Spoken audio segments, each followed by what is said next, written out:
This program shows real direct support professionals serving real people with developmental disabilities in a variety of settings, offering you a chance to learn about the work involved in direct support and judge for yourself if you're interested in pursuing a career in supporting people with developmental disabilities.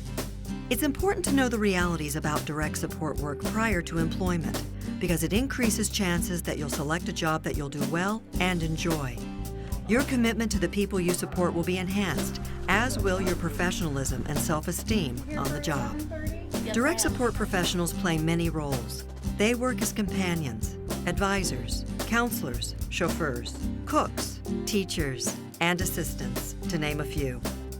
Many people find direct support work stimulating, challenging, and fulfilling. Others do not. There is no right or wrong decision, only what is a good fit for you. Getting into the job, I learned a lot about people with disabilities, how they feel and things that they go through on a day-to-day basis. Just knowing that sometimes getting up and getting yourself dressed is not an easy task to do. It's not easy for them to ask for help. So coming into this job, it really opened my eyes. I work with individuals who have disabilities. That don't necessarily mean that they're unable or incapable of. My job is to help them be able to achieve the goals that they would like to achieve. I've learned since I've been here that it's important to listen, to know what their needs are instead of making the choices myself as to what I might think is good for them. I believe it's important for a person that may be a future direct support professional to understand that by obtaining a job as a direct support professional, that you won't be making decisions for the individuals you serve. You will be helping to nurture them to make decisions for themselves. You're getting paid to help people get to where they want to be, which is awesome. It's a great thing to be able to help people personally grow. I have an aunt who is disabled. But growing up as a child, I didn't understand. I would laugh at her, and tease her and stuff like that. But once I got into this field, I have so much respect for people with disabilities. And I've learned that there's nothing that they cannot do.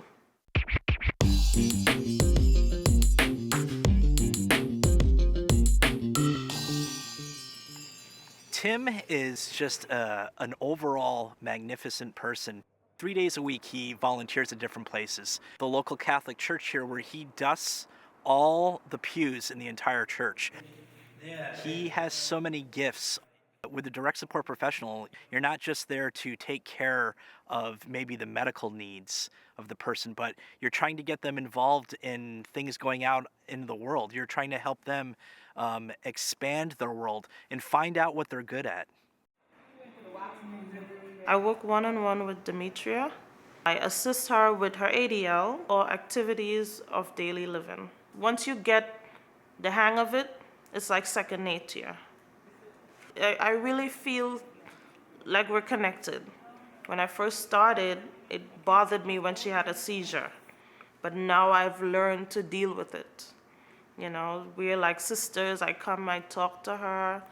We do a lot of craft work. Support here is to encourage these young ladies to be as independent as possible. And when I say independence, I mean from the littlest thing of putting on a sock, to going into the kitchen, putting a pot on to make themselves some tea, or to make a sandwich, or just to go into the bathroom and run their own bath water. That's support.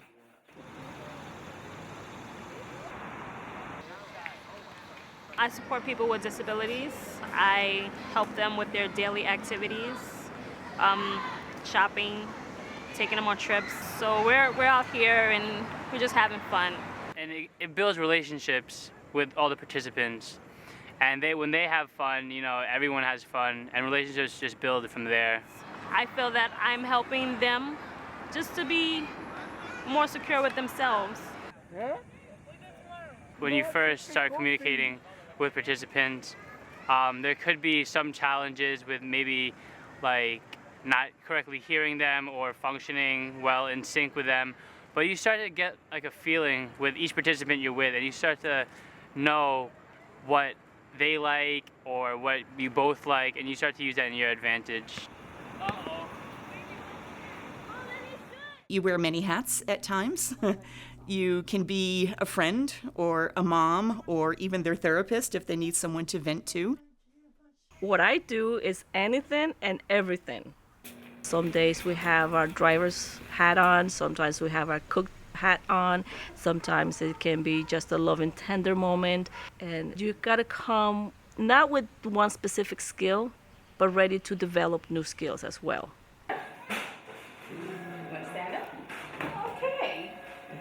I do the 7 to 3 shift, and I come in, I do my morning chores, the laundry, put away the dishes, and clean the house.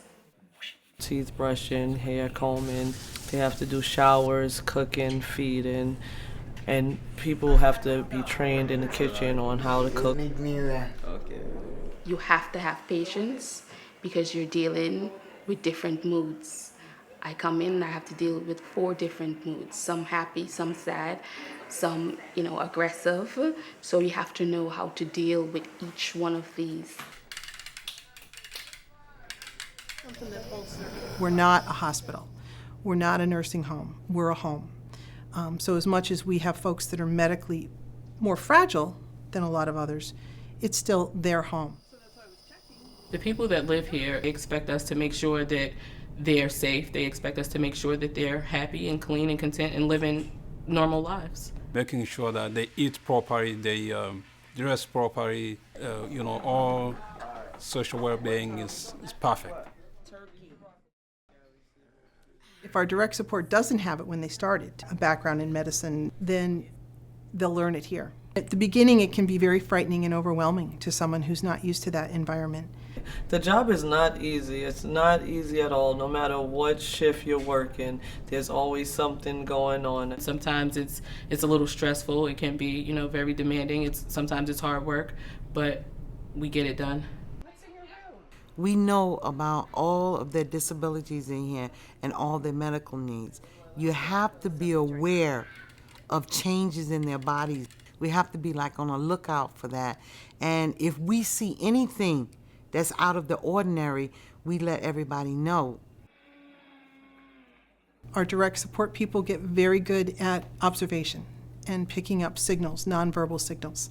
They become a family of sorts, and they know when something's different, often very quickly. They're my eyes and ears when I'm not here. Communication is definitely the key. You're part of a team, and you have to be willing to work with that team to reach that one unified goal, which is to give the best possible service to the individual which we're serving. Okay, now as with anything, Qualities that would make someone really successful in this line of work are patience, reliability, dedication, and responsibility. A professional in this field is someone who treats the individuals that they're supporting with respect, with honor, with dignity. And I think that's why professional is there in the title. You definitely need a sense of humor, and you also need to problem solve a lot. You need to be creative and try to really key into what the person likes to do. What sound does M make? And what do you do when you mix something? Mix the ingredients together. You're mixing ingredients together. We work in a co-op program. It's a person-centered program. We do a variety of things. We have an art program. We have volunteer programs that we work with. We're a close resource for a lot of the individuals here. They set up their goals, they set up what they want to do in growing and learning, and we just implement whatever ideas that they put forth. So depending on what individuals are interested in or able to do, we provide a wide range of choices. A lot of painting, some drawing, some collage, sculpture. Okay, now you're going to do your twist one of these times so it all holds together. Individuals realizing they can do things that they didn't think they could do, it's pretty meaningful. Like Teresa, she has her own apartment. That's different from more traditional group homes is because it's just Teresa here. We can get up and go whenever she wants to. She's my boss. She tells me that I need to go to the bank, I need to go to the grocery store, or I want to go out to eat tonight. Not bad out tonight, George. No. The two guys that I work with out here, they're both in their 50s, and one of the gentlemen uses a wheelchair, and another fellow uses a walker. So, I'm giving the guys general, physical assistance, and also in the community. It's been a pretty good fit. A number of people with developmental disabilities direct their own supports. They are responsible for determining the kinds of supports they need to live their lives. This includes selecting, hiring, training, and perhaps even firing their own direct support staff. They may live alone or with a few housemates. For direct support professionals, this arrangement can be challenging. Working directly for an individual without the benefit of colleagues or the support of an agency. But it also offers the opportunity to work in partnership, to develop strong relationships that lead people to live their lives fully. I live in an apartment close to Lori Brown, and I provide services for her that have to do with health and safety and recreational activities. And she just, helps me if I need the help. If I don't, then I'm on my own. Lori is a dynamic woman who likes to stay busy. She loves being out in the community. She loves people. She's very social, very, very social. And she can get around by herself, and she's very independent. And I'm starting my own pottery business right now, too. Oh, we can go over next door first. You got a hug? Yeah. There you go, Baron. Bernie is a character. He's definitely an original guy. People in the community absolutely love Bernie. He's probably one of the most popular people in town. He goes out in the stores. Everybody says hi to him. Everybody.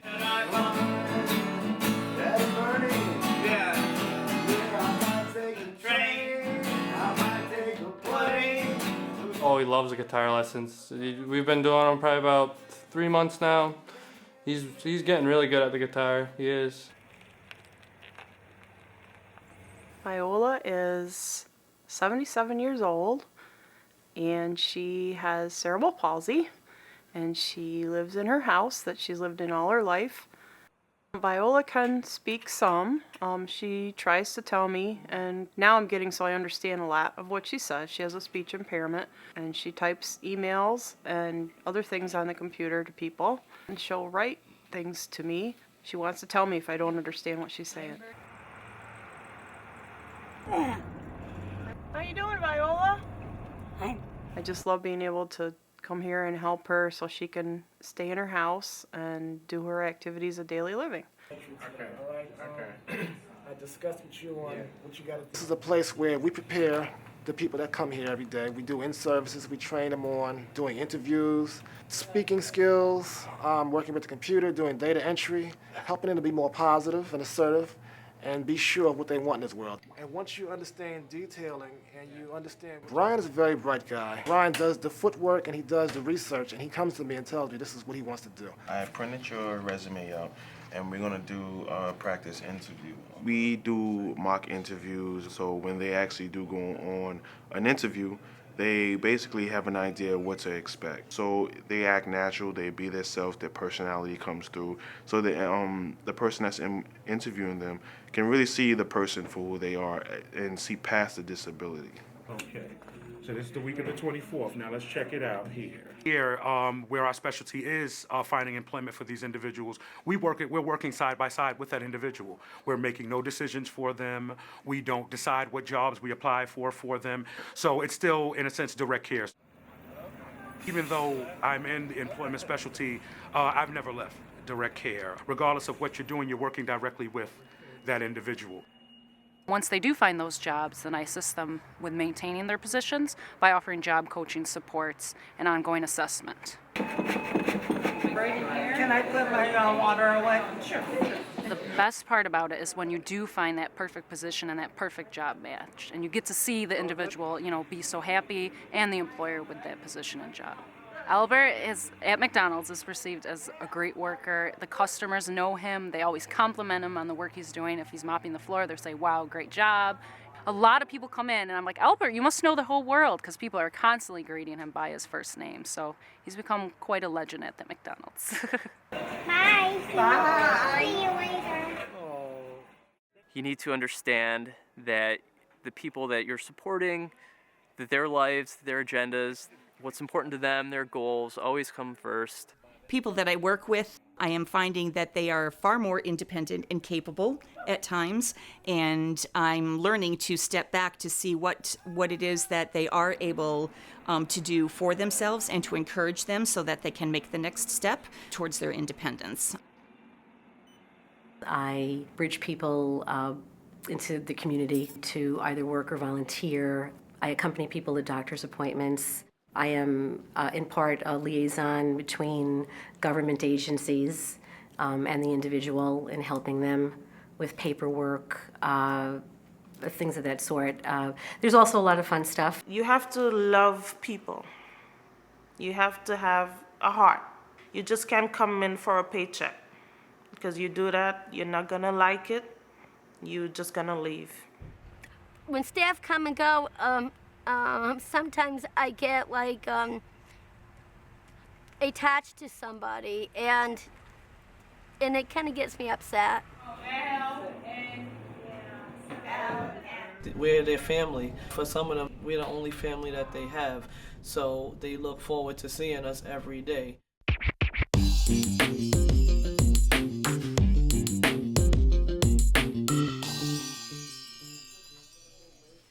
It's important to do meaningful work because it's not just like you're sitting behind a desk doing paperwork and then at the end of the day it's like you finished your work, but how do you feel about it? Just feeling that sense of fulfillment. I don't know another job or another career as a professional that can replace that. Knowing that you're helping someone and they're like so appreciative of you. They really make you feel good about yourself. But I know that's not it. Feeling wanted is a very good thing, a very special thing. You know, if people know that they can come to you because you're a reliable person, then that should make you feel good. I hear some people say, oh, you know, it must make you feel really great to know that you're helping other people. I don't think of it too much like that. I just think of the guys, you know, on a more personal level of who they are. I like the people. Plain and simple. I like the people I work with. I just like coming to work. It's fun. When you go to the home, it's not very routine. You know, you don't know what to expect. There's always something new to do. So it's very exciting. And on the other hand, I would say rewarding.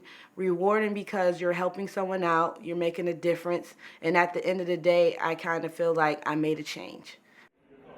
It's a tremendous reward to be able to see how your diligence and your effort and your motivation has changed someone's life, as far as something even as simple as teaching them how to buy a Metro card. It lets you help them become more independent, and I think that's one of the greatest feelings in the world.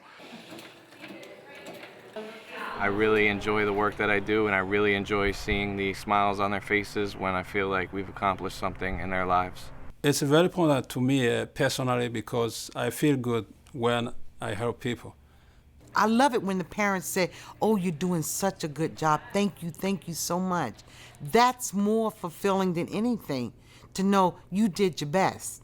I think what I'm able to do for them, they do for me in threefold. I love working with the individuals. They depend on me. I depend on them.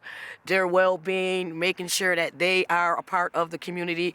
That's what makes me feel good at the end of the day, to know that I made a difference. It's a real eye-opener, I'll tell you, every day when I come to work.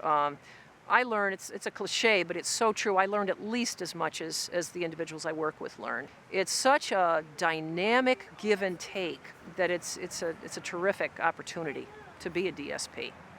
One of the reasons, or the main reasons why this is such a rewarding position, is because it betters yourself, just as it's helping an individual better themselves. Something I've learned about myself working in direct support is to be more compassionate and understanding to other people's feelings. There's a lot of personal growth and a lot of self-discovery in this field. You just have to remain open to it.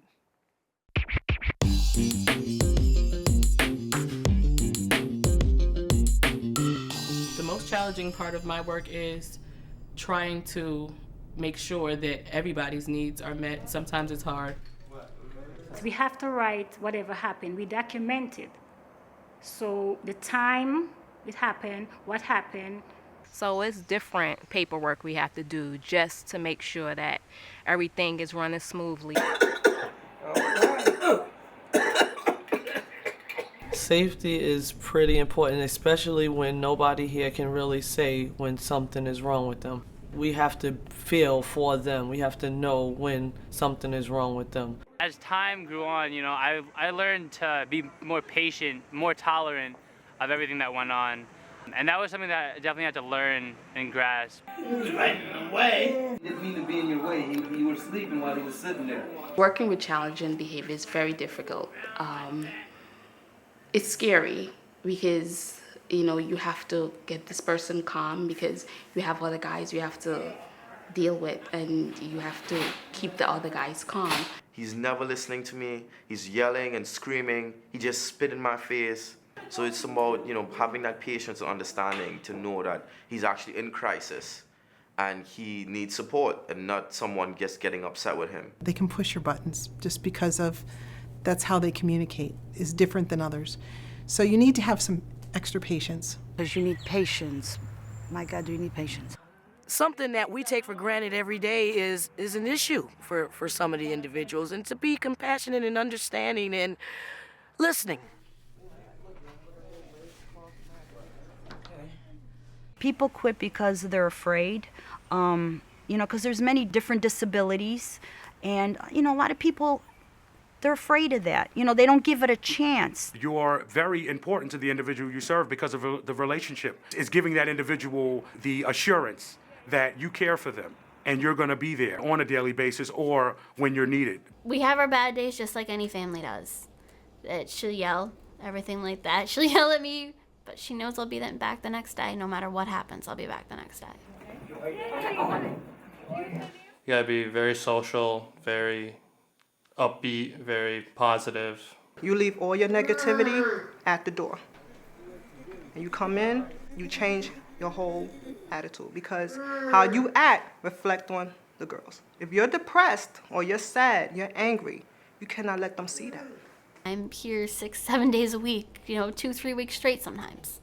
You really fall in love with the job and with the people, and it's hard in a sense to separate boundaries at some points because they become, the people that you support become like your family members. I actually see Teresa more than my regular family. And that does, sometimes that line does blur between where you work and where you live. Ready? Good job. It's good relaxing. Honestly, this is not a high-paying job, so this is the challenge which I face. Really think about what you're going to step into. If you have love and compassion, if you're caring, this is a job that you want to be in because it's not for the money. Because with the money... Because the money's not all that good. If you don't care for the people that you work for, it's going to show when you work. You're not going to perform like you would if it was something that you actually loved and cared about. And if you don't care for people, then you can't take care of people. This type of job is not right for everyone. You have to make sure that you're not selfish and that you're willing to give your whole heart.